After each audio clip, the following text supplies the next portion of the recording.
나이가 들수록 각종 질환들에 노출돼서 어떤 운동을 해야 할지 고민되시나요? 혹시 주변에 황토길이 있는지 생각해보세요. 만약 주변에 그런 곳이 있다면 정말 운이 좋으신 거예요. 오늘은 돈도 들지 않고 할 수 있는 맨발 걷기에 대해 소개해드리고 같이 할 수 있는 운동을 알려드릴게요.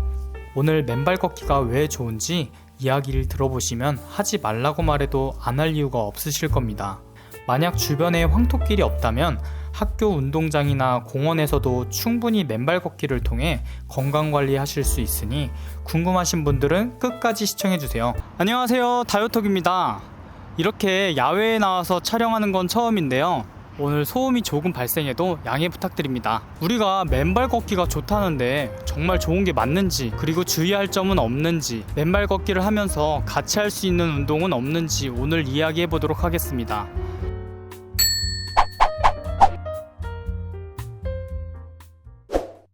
과학적으로 간단하게 설명드리자면, 우리가 땅 위를 걷거나 맨발로 땅에 다가갈 때 우리 몸은 지구에 존재하는 자유전자들과 연결됩니다. 이게 무슨 말이냐? 이것을 지구 전이차라고 부르는데요, 우리 몸은 일정한 전이차, 그러니까 정기적인 차이를 가지고 있는데 그 전이차는 땅과 우리가 맨발로 만날 때 사라집니다. 이런 정기적인 상호작용 때문에 우리 몸은 땅과 연결되고 우리 몸의 정기적인 특성과 관련된 일종의 균형을 맞출 수가 있어요. 쉽게 말해서 핸드폰 충전을 하듯 맨발로 걸으면 에너지가 충전된다고 이해하시면 될 것 같아요. 이 균형을 맞추는 과정에서 몸 안의 염증이나 스트레스가 줄어들고 각종 질병에서 벗어날 수 있습니다. 그럼 몇 가지 효능과 함께 할 수 있는 운동을 소개하겠습니다. 맨발 걷기의 가장 큰 효능은 첫 번째 항산화 효과입니다.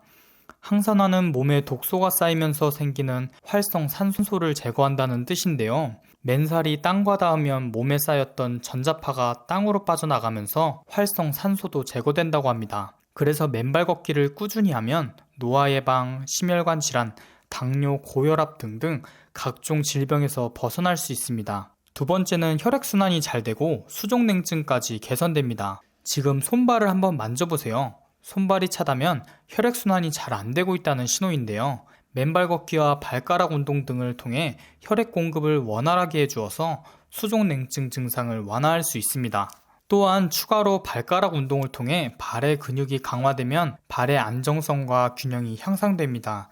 이는 다양한 활동에서 좀 더 안정적이고 민첩한 움직임을 가능하게 합니다. 세 번째는 수면의 질이 개선됩니다. 이 내용은 실제로 연구 결과에도 다양하게 언급되고 있고, 많은 분들이 맨발 걷기 이후 잠을 잘 자고 아침에 상쾌하게 일어나고 뻣뻣했던 근육이 부드러워졌다는 이야기를 많이 하는데요, 스트레스가 불면증의 주요 원인이 되기도 하는데 걷기 자체가 스트레스를 해소시켜줌으로써 근거 있는 이야기라고 보고 있습니다. 또한 걸으면 세로토닌, 옥시토신, 엔도르핀과 같은 좋은 호르몬들이 분비되면서 우울증 개선에도 도움을 줄 수 있습니다. 네 번째는 통증 완화에 도움이 됩니다. 발의 근육은 24개의 뼈로 이루어져 있는데 근육을 강화시키고 관절의 유연성을 높여주고 발을 접지할 때 안정성과 균형 감각을 높여 바른 자세를 유지하는 데 도움을 주므로 걸을 때 발생할 수 있는 부상이나 통증을 예방하는 데 도움을 줄 수 있습니다. 위의 네 가지는 많은 사람들이 실제로 해보고 가장 많이 효과를 보고 경험한 것들에 대해 말씀드렸고, 그 이외에도 골다공증이 감소됐다, 염증이 줄어들었다, 통증이 빨리 회복된다, 끈적했던 혈액이 묽게 변했다, 면역력이 강화되었다 등 다양한 효과를 보고 계신 분들이 계시고, 이런 모든 효능들은 과학적으로 입증되지 않은 부분들도 있지만 현재 연구 중에 있다고 합니다. 이렇게 많은 효과들이 있는데 왜 진작에 하지 않았나, 이런 생각이 들 정도로 돈도 들지 않고 최고의 건강관리 비법인 것은 분명해 보입니다. 우리가 황토길에서 걸으면 좋은 점은, 황토길은 실리카나 알륨이나 마그네슘이나 칼리 등이 구성되어 있는 흙을 말하는데요, 체내 노폐물을 분배하는 피부 미용 또는 신진대사에도 좋다고 알려져 있습니다. 또한 향균 효소가 많이 함유되어 있어서 곰팡이와 세균 증식을 억제해준다고 합니다. 그래서 맨발로 걸으는 분들 중에 무좀이 사라졌다는 이야기 많이 들어보셨을 거예요. 하지만 꼭 황토길이 아니어도 워싱 효과를 충분히 볼 수 있습니다. 맨발로 흙 위를 걸으면 되니 정말 간단합니다. 집 주변에 나만의 흙길을 정해두고 매일 걸어도 좋습니다. 하지만 주의하실 점은 산길을 걷게 된다면 길을 잘 살펴 걸으셔야 합니다. 뾰족한 돌멩이나 가시가 있는 열매가 떨어져 있을 수도 있어서 발에 상처가 날 수 있어요. 그리고 파상풍의 위험도 있으니 꼭 안전한지 확인하고 걷는 것이 중요합니다. 이런 부분이 걱정되시는 분들은 파상풍 주사를 맞고 걸으시는 분들도 계시더라고요. 또한 당뇨가 있으신 분들은 발에 상처가 날 수 있어서 조심하셔야 합니다. 시중에 어싱 효과가 있는 신발들도 있으니 신발을 신고 걷는 것을 추천드립니다. 또한 족저근막염이 있으신 분들 또한 조심하셔야 하는데요. 족저근막염은 발 아랫부분에 통증을 유발하는 상태인데 맨발로 걸었을 때 이 부분에 무리를 줄 수 있어서 통증을 악화시킬 수 있어요. 또한 도심에 살고 있는 분들은 생각보다 맨발 걷기 할 장소를 찾기가 쉽지 않아요. 그럼 이런 분들은 맨발 걷기를 할 수 없는 걸까요? 맨발 걷기를 하지 못한다면 발가락 운동을 통해 발 속근육을 단련시켜주고 균형력을 키울 수 있습니다. 맨발 걷기를 하다가도 발가락 운동을 같이 하면 뱃살도 빠지고 혈액순환도 되고 운동 효과도 뛰어납니다. 집에서도 간단하게 양말만 벗으면 쉽고 간편하게 운동할 수 있으니 좋은데요. 오늘 함께 할 수 있는 최고의 발가락 운동 몇 가지를 알려드리겠습니다. 저와 함께 2주 동안 함께 하시면 몸도 가벼워지고 걷는데도 안정적으로 걷게 되는 놀라운 경험을 하실 수 있을 거예요. 지금 바로 따라 하실 수 있는 몇 가지 동작들을 알려드릴게요. 첫 번째 운동은 발가락 누르기입니다. 이 동작은 발을 바닥에 두고 발가락을 강하게 바닥 쪽으로 눌러주는 동작인데요. 이때 발가락을 쥐어짜는 게 아니라 발가락이 바닥을 눌러주는 것이 포인트입니다. 이 동작을 1분 동안 해보겠습니다. 우리가 발가락 운동은 따로 하지 않기 때문에 발가락 근육을 개별적으로 운동을 해주어야 합니다. 발가락을 제어하는 능력이 향상되면 걷기나 뛸 때 균형을 잡아주고 발의 혈액 공급을 향상시켜 발 건강에 큰 효과가 있습니다.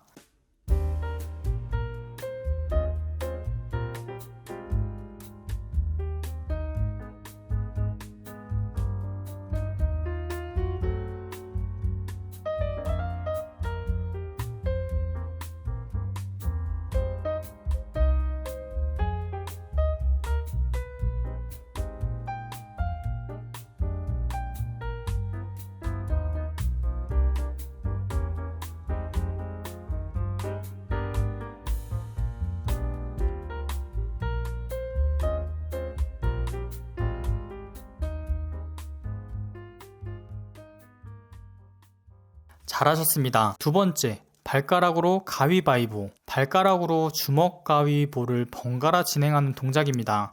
이 동작은 의자에 앉아서도 가능하고 서서 하셔도 가능한 동작입니다. 먼저 발가락을 주먹을 쥐듯 움켜 쥐었다가 엄지발가락을 올려주고 발가락을 양쪽으로 최대한 펴줍니다. 이 동작을 주먹 3초, 가위 3초, 보자기 3초 유지합니다. 1분 동안 반복하겠습니다. 생각보다 발가락이 잘 움직이지 않죠? 천천히 따라해 보겠습니다.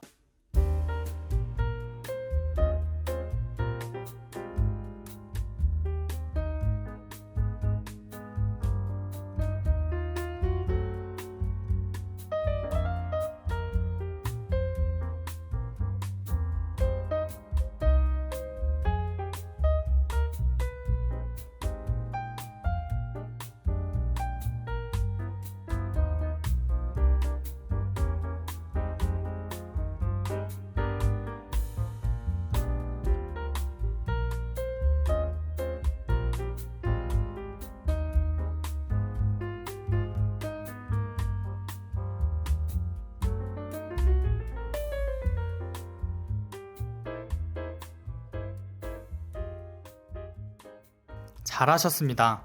세 번째, 발가락 교차하기. 이번 동작은 엄지발가락을 위로 아래로 왔다 갔다 교차해주는 동작입니다. 처음에는 이 발가락이 잘 움직이지 않으실 겁니다. 천천히 한 동작 한 동작 따라해 보겠습니다. 발가락 운동은 발의 혈액순환을 촉진하고 혈액이 발과 발가락 주변으로 흐를 수 있도록 돕습니다. 손발이 차신 분들이 맨발 걷기와 이 운동을 함께 하시면 수족냉증도 더 빠르게 개선되고 건강 효과가 배로 늘어납니다. 열심히 해보겠습니다.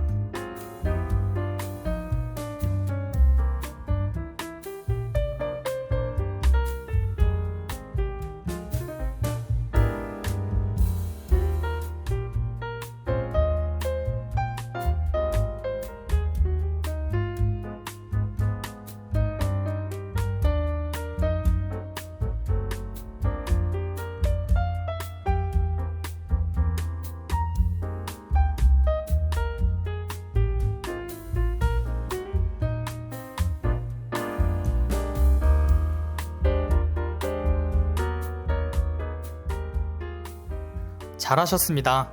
네 번째 동작은 발목을 구부렸다가 펴는 동작입니다. 먼저 발목을 구부렸다가 천천히 펴주면서 마지막에 발끝까지 근육을 이용해 발가락을 활짝 펴줍니다. 이때 구부릴 때 발목만 구부리는 게 아니라 발가락 근육도 구부려주는 게 포인트입니다. 오른쪽 먼저 1분 반복해 보겠습니다. 이 동작은 족저근막염이 있으신 분들도 도움이 되는 동작입니다. 족저근막염이 있으신 분들은 맨발 걷기를 하기 어려워하시는데 맨발로 걷지 못하면 이렇게 발가락 운동을 통해 혈액순환을 도와주고 발 건강을 개선하는 것도 좋습니다.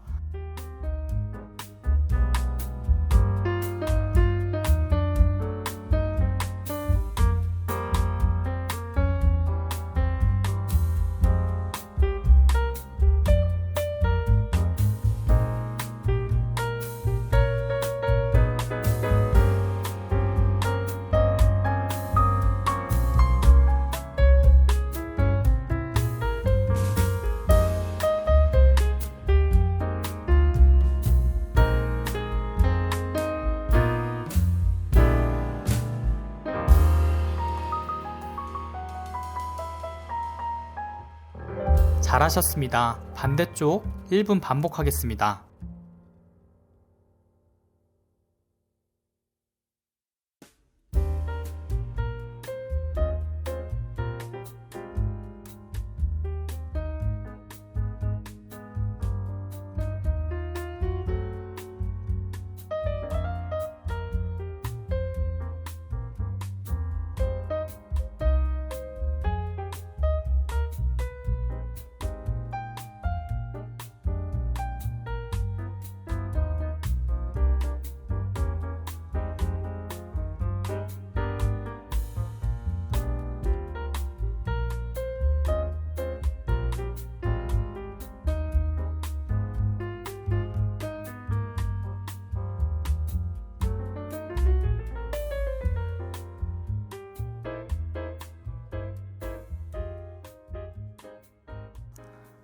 잘하셨습니다.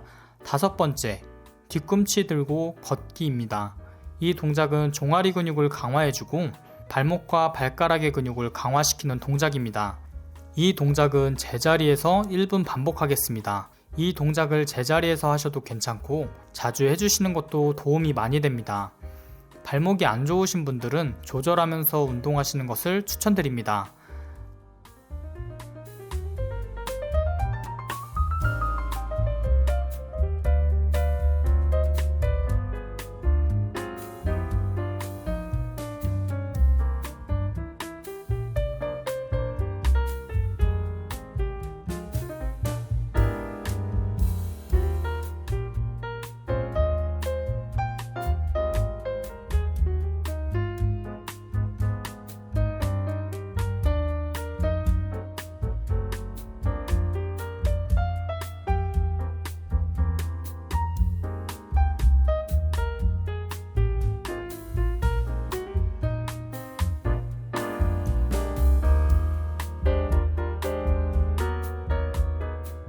잘하셨습니다. 발가락에 힘을 너무 많이 써서 쥐가 날 것 같은 분들은 잠시 영상을 멈추시고 발을 주물러 주시면서 휴식을 하셨다가 다시 하는 것을 추천드립니다.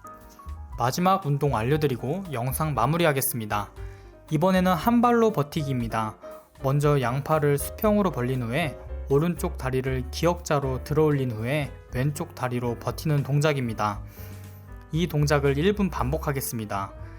이 동작은 발가락 힘을 이용해 안정적으로 우리 몸의 균형력을 키워주는 동작입니다. 이 동작을 하는데 10초를 버티기가 어려우신 분들은 몸의 밸런스가 균형이 맞지 않는 것입니다. 발가락 운동과 균형을 잘 맞추려면 이 운동을 꼭 해주셔야 합니다.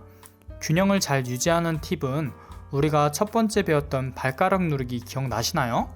버티는 쪽 다리 발가락을 발가락 누르기를 하면서 버티면 더욱 쉽게 균형을 유지할 수 있습니다. 어떤가요? 조금 더 잘 버틸 수 있지 않으신가요? 열심히 해보겠습니다.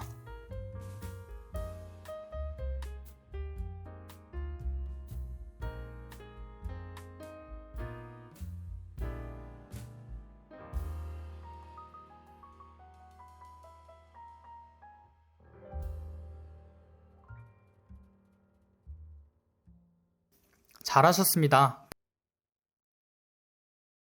반대쪽 1분 반복하겠습니다.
아주 잘하셨습니다.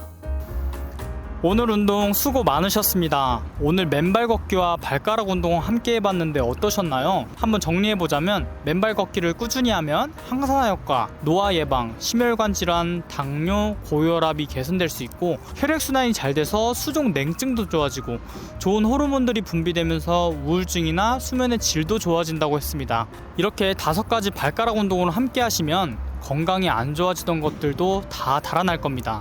맨발로 걸으면서 사색하고 마음을 정돈하는 시간을 가져보는 게 어떨까요? 바쁘게 살았던 삶을 잠시 내려놓고 평소에 맡을 수 없었던 풀꽃 향기도 맡아보고 새소리도 듣고 낙엽 소리, 동물들 소리들을 들으면서 여유를 느껴보시는 것도 좋을 것 같습니다. 네, 이렇게 맨발 걷기를 하실 때 콘크리트 바닥은 효과가 없어요. 황토길이나 해변 백사장, 학교 운동장 같은 곳을 가면 꼭 맨발 걷기를 해보세요. 오늘도 시청해주셔서 감사합니다.